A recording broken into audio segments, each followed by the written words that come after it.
maliit na apartment na yan. Puro mga Pilipino daw mga nakatira dyan. Mga ano sila, butcher. Diyan daw yung kanilang dorm.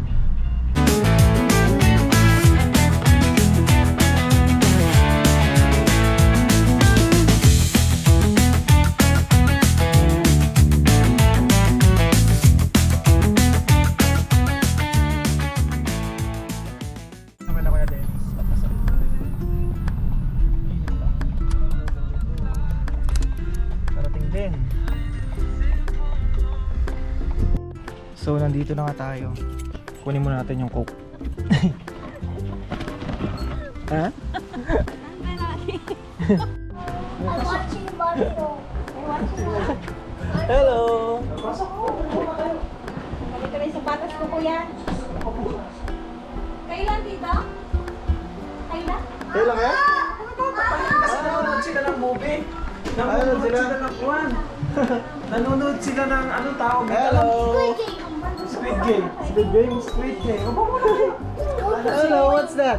Coco's toy. Oh, you're playing! What did Hello ate, kumusta? Ay, sir. Yan, lagay ka sa dito ha. Ah! Long time no eyes, oh! Kami, sabi ko baka nasa labas pa kayo. Malaki pa. Doon pa doon ka pa rin sa trabaho? Parang gumaganda na talaga si Desera. Para sinabi mo. Pumunta kayo dito. What did you say, DJ?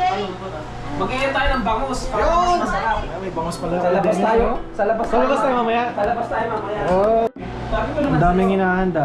Mayroong Hindi, barbecue, sabi ko naman sa iyo. tapos may melon. Magte-text ka pag pupunta ka dito para naka-ready kami. Ito mga bisita. Oh. Bisita, nangugulo na naman dito. Bira lang na makapunta kasi. Sabi ko naman sa iyo, kung mag-message ka pag pupunta May pakwan pa? para alam namin.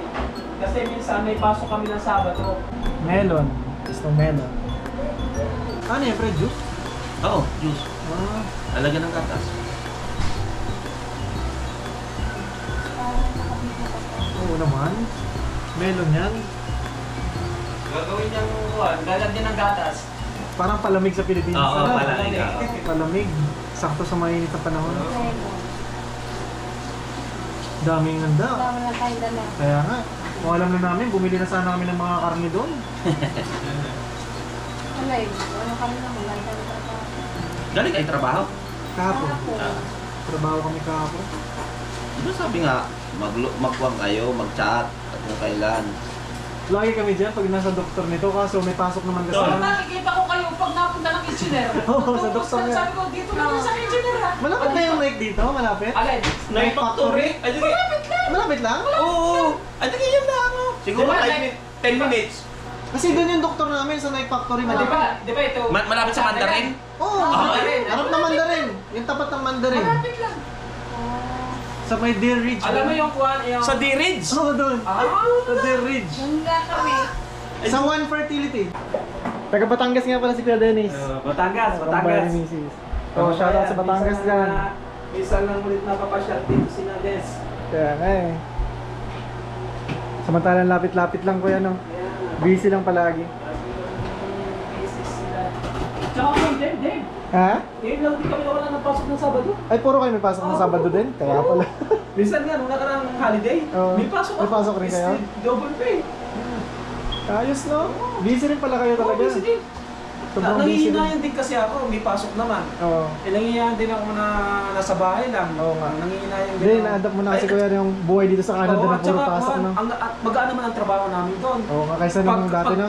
Pag katulad, Sabado, magkukul lang kami, magagawa lang kami ng mga box na gagamitin natin. Oo. Kwentuhan, nakaupo pa. Oo, hindi! Tapos bayad na. Bayad pa! Sarap ng Tapos, ganun. tatanungin ka ng buhat mo, anong gusto niyo oras umuwi? Oo. Ah, sa inyo pa nakadepende yan. Siyempre, pag Sabado, tama na yung 8 oras. Tatanungin ka. 8 hours lang, no? Tapos, ise-set up namin, bro, may gagawin kami hats namin kinabukasan. Oo. Ise-set up namin yung mga gagawin namin. Oo. Tapos, para pag bukas, pag kinabukasan yung gagawin namin, naka-ready na. Oo. Hindi na kami kuha. Ready na. Tuloy-tuloy na yung trabaho, Tuloy-tuloy no? na yung trabaho. Ah. Kaya, Ayos no? Oo. Kaya kahit sabihin mo mag-straight yung pasok namin, Hindi ka napapagod eh. Hindi ka napapagod Oo, kasi hindi nag-enjoy ka- naman, no? nag-i-enjoy ka. Para si Jito enjoy na enjoy, no? Di kuya, paano ka nagsimula pala dito? Paano ka nakapunta? Di ba Dito. ano ka? Anong Oo. taon yun? Ako, dating nagtatrabaho ako sa Kuwan, sa meat processing. Ngayon, Sa Pinas? sa Pinas. Pinas na. Ngayon, siyempre, nangailangan nagtatrabaho ako sa komisary ng Jollibee. Tapos, ngayon nga, nalaman ko nanood ako ng TV noon. Galing ako sa trabaho nun sa Pilipinas, nagtatrabaho sa Pilipinas.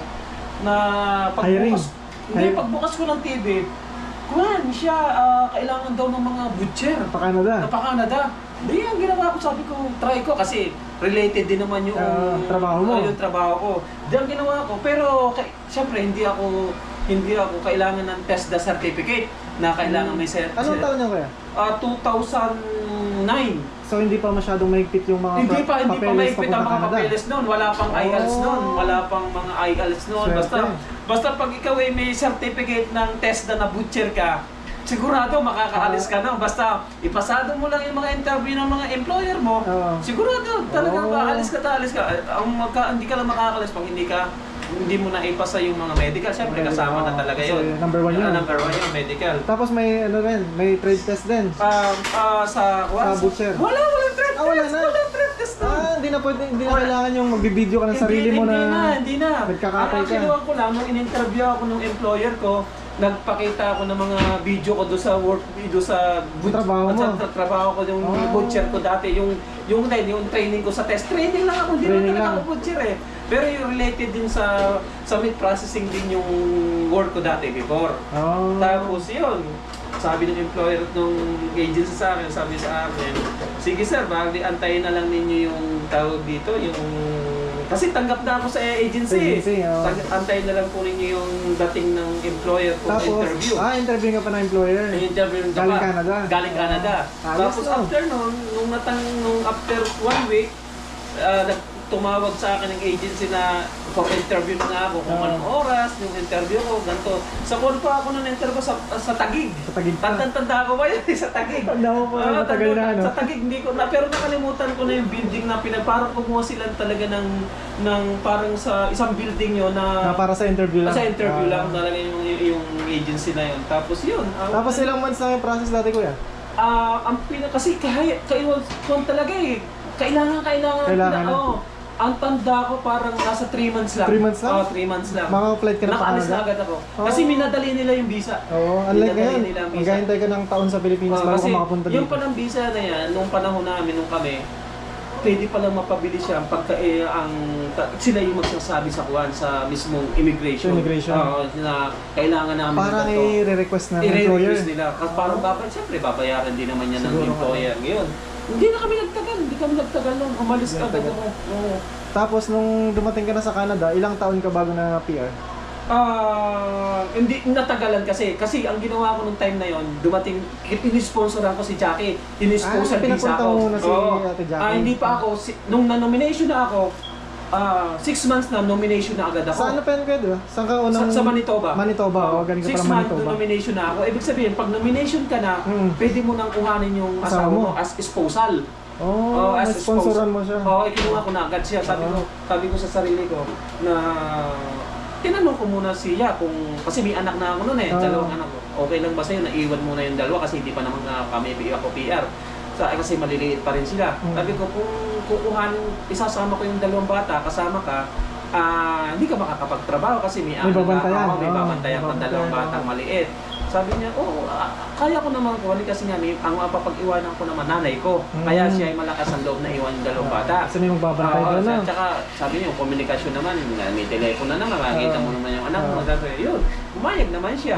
Tapos sabi ko sa kanya, para makaipon agad tayong dalawa. Kasi siyempre, yung kita ko, hindi na magagalaw yun. Yung kita mo, yun yung panggastos natin, yung pampapadala sa mga bata sa Pilipinas, ganun. Tapos yun nga, kaya after nun, nakakuha agad na kami ng bahay sa Manitoba. Kahit hindi pa kayo PR? Kahit hindi pa. Pero nung time na yun, kahit hindi ka pa PR, pwede ka naman Pwede na makakuha makakuha ng bahay. Ngayon, hindi na pwedeng kumuha ng bahay hanggang hindi ka PR. Oo, Dito kailangan sa PR Ontario, ka. ewan ko lang sa ibang province. Ayun, yun. Kasi guys, si Kuya Yun, Dennis yun, galing yun, ng yan. Manitoba pala to. May isang Lumipat maliit- siya dito sa Ontario. Yan, oo. Sa Kitchener. Lumipat, galing kaming Manitoba. Manitoba pala siya Tapos galing. yan, nung... Tapos ilang taong ka na dito sa Ontario, kuya? Magsi 6 years Magsi na. 6 years na. Tapos doon sa Manitoba, 9 years ako doon. Magpi-15 years 15 years ka na sa Canada, Sa no? Canada, mag-15. Tagal na, no? Oo, yan. Ngayon, nagbabalak akong kumuha ulit ng isang Oo. bahay para, siyempre, hindi ganun kalaki pa itong nakuha ko. Oo. Yan, baka next year o kaya, matapag na. Saka kung hindi nyo natatanong Oo. guys, si Kuya Dennis, kunti lang anak nito. Ilan nga anak mo, kuya? Ito yan, oh. Ito yung anak yan ko, yung mga anak oh. niya, Ito, nakano yan, sa ito, yan, tattoo yan. niya. Tinatawa ko na yan, no? Yan. Umuwi ako ng Pilipinas yan, oh. Pito yan. Dadagdagan pa daw kasi nakukulangan pa yata. Yun, tapos yun ang sa mga nagbabalak ditong pumunta na galing Pilipinas at saka yung mga bagong dating dito, may ipayo ko lang ako. Siyempre ako yung matagal na dito. Ingatan ninyo yung credit history ninyo kung kayo may mga balak kumuha ng bahay dito. Number one. Tsaka sa una, pag kayong kung ano yung nauso na ganto ganyo, bili ng bili. Kung talagang kayo ay may balak bumili ng yung mga mag-invest dito, higpit sinturon muna kung gusto niyo kumuha ng bahay dito. Kumbaga, ibig mo sabihin ko Oo. makipagsabayan Oo, mo na, huwag no? na kayo makipagsabayan doon sa mga matatagal na siyempre sila yung Na-establish matagal na. na, naka-establish na. Tama. Yun nga, gusto. Saka nyo kayo makipagsabayan pag kayo may nakapag-establish na yun. Yun. Ganon. Napakagandang payo yun, galing sa isang Ganon yun. veteran dito sa kahit Canada. paano tsaka yun, ang bahay dito kasi talagang investment. Ah. Pagdating ng araw at gusto mo nang mag-for-good sa Pilipinas at pag ebinenta mo, hindi lang peso yung hindi lang malaki, million yung kikitain mo. Ayun nga. Malaking kaya sabi ko nga hindi naman tayo, dadating din naman ang panahon na tayo uuwi sa sarili nating bansa. Ganun. Basta tiis lang. Kasi siyempre, malayo sa pamilya. Yun, napakagandang mensahe yun galing kay Basta, Kuya. tiyaga lang, tiyaga. At least kasama mo yung pamilya mo. Oo, totoo. Kasama yung pamilya. Tsaga lang talaga kahit mahirap ko yan. Nung Oo. dumating ka dito, mahirap din. Nahirapan ka din nag-adjust. Dito sa Yung first dito time mo sa sa Canada. Canada. Sa Canada. Nag-enjoy ako kasi first time ko nag-abroad eh. Ibang ano, Kasi no? hindi ako tinamaan ng homesick Dave noon panahon na yun. Kasi kami magkakasundo kasi kami, isang bahay par. Isang bahay Dave yung kinuha namin na yung mga kasama kong ka-work ko. Oo. Kasi kami noon, pagkada sweldo namin, ako kasi ang marunong din jamming. Ayun, kasi yung kapampangan kong kasama, marunong magaling magluto yun. Oo. Mangungulit tayo, 20-20. Nandun na yung alak, nandun yung pagkain. Tuwing walang pasok, ano ba yun? Pero May ganap. Friday night, laging kuhan yun. May ganap kayo. Oo, tapos hindi pa uso nun yung mga yung mga iPhone, laptop, yung Laptop. nagigisa kami. Nakahilira yan, Dave, nakahilira. Tapos yun, hindi ako tinamaan ng homesick. Masaya Okay, ako, masaya, no? masaya ako. Masaya, oo. Hindi ako tinamaan ng homesick, gano'n. Tapos, yun nga. Tapos hindi pa masyadong mahigpit yung government ng Canada, no? Nahigpit ng camera. Oo. Hindi ka maisip, tsaka wala akong binayaran ng mga kuwan. Ang nag-asikaso mismo sa amin yung kumpanya namin. Kumpanya? Sponsored nila lahat? Sponsored nila. Wala kang Basta, nilabas, wala na pera? akong ginastos doon. Basta ang ginawa ko lang, nag-fill up kami ng application sa PR. May computer silang pinaigin. Parang opisina talaga. Inassist kayo. Inassist kami. Tapos nung nakompleto, lumabas na yung mga barcode ng application mo. Tapos yun, sila na mismo nag-submit.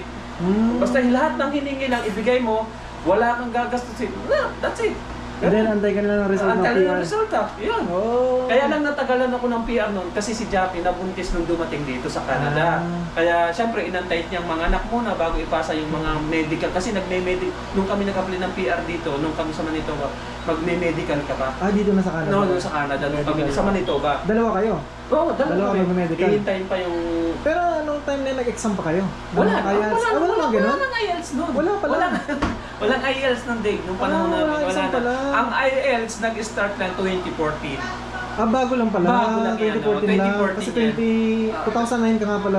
2009. Wala pa palang mga English walang na exam IELTS nung time na yan. So, kaya napakadali lang pala nung time na yan, no? Tsaka hindi mahigpit. Hindi mahigpit. Ngayon kasi pabago-bago lang yung rules. Maraming napapauwi. Oo. Tsaka Ayun. kuwan, tsaka noon hindi pa bago-bago ang kuwan ang government Government. ng Canada. Magbabago taon. Taon pa. Taon pa. Hindi katulad dito. Halos Minsan, buwan-buwan. Parang ang Linggo. wala, oh, Halos linggo, no? ganun. Halos Kaya linggo. sabi ko na, Ayun, payo mo kaya sa mga Kaya yung nais na mga- pumunta dito. Yun, invest, ipon, gano'n. Basta sabi ko nga, kailangan marunong humawak sa pera. Yun, no? Kasi dito, yung mga Dito credit kasi- card pinapamigay. Oo, dito. Tapos Yung kung may madaling mga, umutang na. tapos may mga pwedeng pagkakitaan dito. Kasi iba yung kita dito sa Pilipinas. May gusto yung mga Uber na gusto yung extra income. Masipag ka lang dito. Kikita ka. Kikita ka.